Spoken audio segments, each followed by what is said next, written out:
Medicover cancer institute మన నెల్లూరులో అత్యంత అనుభవజ్ఞులైన వైద్య నిపుణుల ఆధ్వర్యంలో అన్ని రకాల క్యాన్సర్ వైద్య సేవలు, అధునాతన పెట్ సిటీ స్కాన్ ద్వారా 5 నిమిషాల్లో క్యాన్సర్ నిర్ధారణ మరియు చికిత్స అందిస్తోంది. దక్షిణ భారతదేశపు మొట్టమొదటి హాల్సియన్ రేడియేషన్ థెరపీ మెషిన్ మరియు బోన్ మ్యారో ట్రాన్స్ప్లాంట్ అందుబాటులో కలదు. Nellore Medicover cancer institute, Chintareddypalem, Nellore.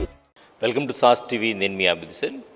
వివిధ కార్పొరేషన్లు సంఘాల ద్వారా ప్రజలకు సంక్షేమ పథకాలు చేరువ చేస్తూ ఉంటాయి. మరి ఇటువంటి ఒక కార్పొరేషన్లో బ్రాహ్మణ కార్పొరేషన్ ఒకటి. మనతో పాటు బ్రాహ్మణ కార్పొరేషన్ డైరెక్టర్ ఉచ్చి భువనేశ్వరి ప్రసాద్ ఉన్నారు.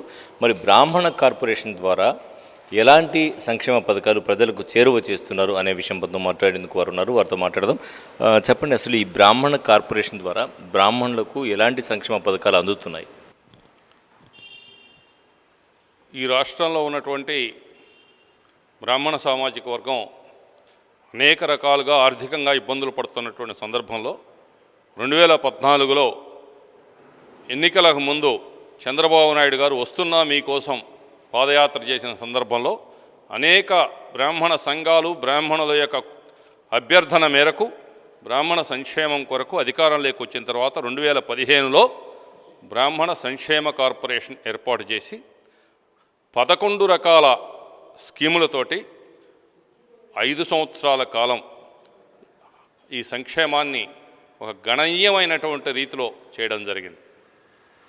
ఈ కార్పొరేషన్లో ఏదైతే వృద్ధులకు పెన్షన్లు, తర్వాత ప్రధానంగా విద్యా వ్యవస్థ మీద విద్యార్థులకు, ఎవరైతే పేద విద్యార్థులు బ్రాహ్మణ సమాజంలో ఉన్నటువంటి వాళ్ళు చదువుకు దూరం అవుతున్నారంటున్నారో వాళ్ళకి చదువుకోవడానికి ఈ యొక్క స్కాలర్షిప్ రూపంలో బ్రాహ్మణ కార్పొరేషన్ నుంచి ఆ రోజు భారతీ స్కీమ్ కానివ్వండి, గాయత్రి స్కీమ్ కానివ్వండి, అలాంటి స్కీములతోటి ఆ రోజు ఏర్పాటు చేయడం జరిగింది. అదేవిధంగా ఎంటర్ప్రినర్షిప్, బ్రాహ్మణ సామాజిక వర్గంలో వ్యాపారాలు చేసుకునేటువంటి వాళ్ళకి మొట్టమొదటగా బాగా బలహీనంగా ఉన్నటువంటి పరిస్థితుల్లో ఉన్న వాళ్ళకి 80% సబ్సిడీతోటి బ్యాంకు రుణాలను ఇచ్చిన సందర్భంలో ఈ నెల్లూరు నగరంలో కూడా అనేక మంది చిరు వ్యాపారులు, ఆటోలు నడుపుకునేటువంటి చిన్న వాళ్ళ నుంచి మెడికల్ షాపులు, పెద్ద పెద్ద వ్యాపార సంస్థల వాళ్ళకు కూడా ఒక లిమిట్ 2 లక్షల రూపాయల లోపల లోన్కి 80% సబ్సిడీతో ఇవ్వడం జరిగింది. అదేవిధంగా ఎవరైనా చనిపోతే ఈ యొక్క దహన సంస్కారాల ఖర్చుల కోసం కూడా ఆ రోజు నుంచి 10,000 రూపాయలు ఆ రోజు ఇవ్వడం జరిగింది. దాంతోపాటు వశిష్ట, తర్వాత అనేక రకాల స్కీములతోటి ఈ యొక్క వేద విద్యకు, తర్వాత వచ్చేసి ఆగమ శాస్త్రాలకు, వాటన్నిటికి కూడా సహకారం చేస్తూ ప్రతి జిల్లాలో బ్రాహ్మణ భవన్ నిర్మించాలని చెప్పి, ఏదైతే మనం ఇక్కడ ఉన్నామో ఈ ఆయిలూరు వెంకయ్య పంతుల సత్రం, దీన్ని కూడా పరాధీనమైపోతూ ఉంటే బ్రాహ్మణ కార్పొరేషన్లో చేర్చుకొని చేయడం జరిగింది. అంటే మీరేమో 540 కోట్ల రూపాయలు ఖర్చు పెట్టడం జరిగింది అంటున్నారు. ఇటీవల కొన్ని ఆరోపణలు కూడా వచ్చాయి దీని మీద మీరేమంటారు? ఆరోపణలు చేయడం అనేటువంటిది ప్రతిపక్షం యొక్క సహజ లక్షణం, దాన్ని ఎవరు కాదనరు. ఆరోపణలు చేసి డిబేట్కి వస్తే దానికి సరైన సమాధానం చెప్తాం.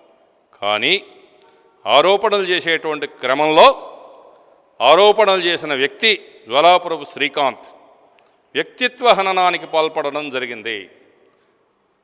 చైర్మన్ గారిని నువ్వు బ్రాహ్మణ పుట్టుక పుట్టావా, మేనిఫెస్టోలో చెప్పిన విధంగా చేయకుండా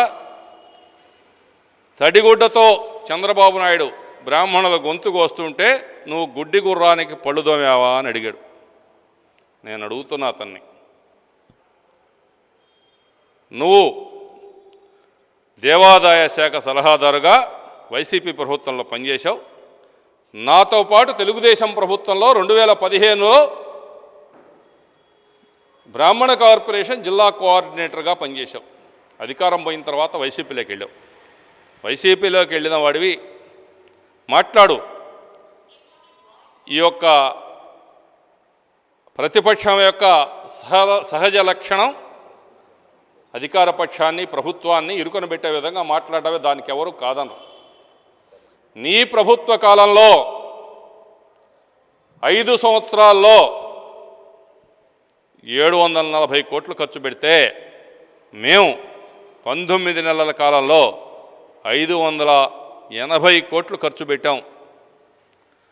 దానితో పాటు ఈ సంవత్సరం బడ్జెట్లో 353 కోట్ల రూపాయలు తెచ్చి 330 కోట్లు సూపర్ 6 పథకాల్లో భాగంగా సంక్షేమ పథకాలకి, బ్రాహ్మణుల వ్యాపారాభివృద్ధికి 23 కోట్ల రూపాయలు, అవసరమైతే ఇంకా పెంచేదానికి కూడా బడ్జెట్ అంచనాలతోటి చేసే కృత నిశ్చయంతో తెలుగుదేశం ప్రభుత్వం ఉంటే తడిగుడ్డతో గొంతు కోశానంటావా?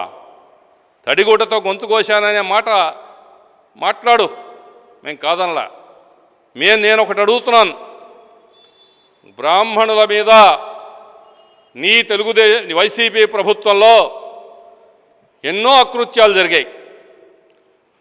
బ్రాహ్మణ పూజారులను నేను ఒక్క చిన్న ఉదాహరణ చెప్తా. కర్నూలు జిల్లాలో వైసీపీ పాలక మండలి బెల్టు తీసి పూజారిని గర్భగుడిలో బాధితే నువ్వు ఈ యొక్క దేవాదాయ సలహాదారుగా ఏమైనా మాట్లాడావా?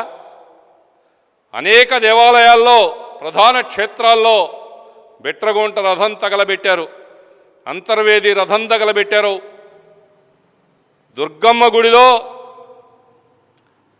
వెండి నందులు ఎత్తుకుపోయారు,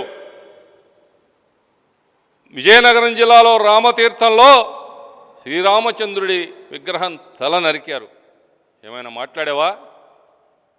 నువ్వు అప్పుడు ఎవరి పళ్ళు దొంగతున్నావు నాయన? పళ్ళు దొంగతున్నావా, లేకపోతే ఆ పులివెందుల్లో తిరిగే పందుల కూరలు బీకుతున్నావా? అర్థం కావడం.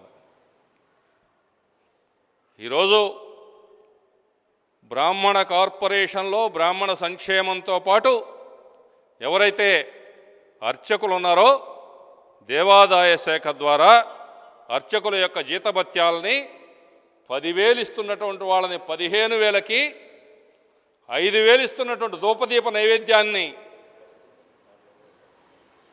10,000 చేసి ఈరోజు దాదాపు 70 కోట్ల రూపాయల మొత్తాన్ని అర్చకుల సంక్షేమం కోసం ఉపయోగపెడుతున్నటువంటి ప్రభుత్వం చంద్రబాబు నాయుడు గారి నేతృత్వంలోని కూటమి ప్రభుత్వం. మీ ప్రభుత్వం ఏనాడైనా ఏవైనా చేసిందా బ్రాహ్మణ సంక్షేమానికి? మీరు చేసిందల్లా ఒక్కటే, బ్రాహ్మణ కార్పొరేషన్ తీసుకుపోయి బీసీ కార్పొరేషన్లో గలపడం, దేవాలయాలు ధ్వంసం చేయడం, ఎవరైనా అర్చకులు ప్రశ్నిస్తే వాళ్ళను బెల్టు తీసి బాధడం. ఈ అకృత్యాలకే మిమ్మల్ని సాగనంపి నువ్వు ఒక మాట అన్నావు, పాలిచ్చే ఆవును ఇచ్చేసి తన్నే దున్నపోతుని తెచ్చుకున్నామని. పాలిచ్చే ఆవు ఎవరో, తన్నే దున్నపోతు ఎవరో ఈ రాష్ట్ర బ్రాహ్మణ సమాజానికి తెలుసు కాబట్టే తన్నే దున్నపోతు కొట్టాలని లేకొస్తే దాన్ని 5 సంవత్సరాలు భరించి తరివేశారని చెప్పి సందర్భంగా తెలియజేస్తూ ఉన్నాం. నువ్వు ఇటువంటి ప్రేలాపనలు మానుకో. ఒక సలహాదారుగా నీకేదైనా బ్రాహ్మణ సమాజానికి ఏమైనా చెయ్యాలంటే నువ్వేదైనా ఒక మంచి సలహాలి, అవి మంచి సలహాలైతే వాటిని స్వీకరించడానికి మేము సిద్ధంగా ఉన్నాం. మా చైర్మన్ బుచ్చి రామప్రసాద్ గారిని కానీ, తెలుగుదేశం పార్టీ నాయకులను కానీ, ఎవరినైనా కానీ ఈ విధంగా వ్యక్తిత్వంగా మాట్లాడావంటే నీకు కొడాలి నాని, వల్లభనేని వంశీ, అంబటి రాంబాబు గతే పడుతుందని ఈ సందర్భంగా హెచ్చరిస్తా ఉన్నాం. బ్రాహ్మణ కార్పొరేషన్ బ్రాహ్మణుల సంక్షేమానికి కృషి చేస్తూ ఉంటుంది కూడా అని చెప్తున్నారు. అలాగే తమపై లేనిపోని ఆరోపణలు చేయడం సమంజసం కాదని తెలియజేస్తున్నారు బుచ్చి భువనేశ్వరి ప్రసాద్. కెమెరామెన్ మహేష్తో హుసేన్, సాస్ టీవీ, నెల్లూరు.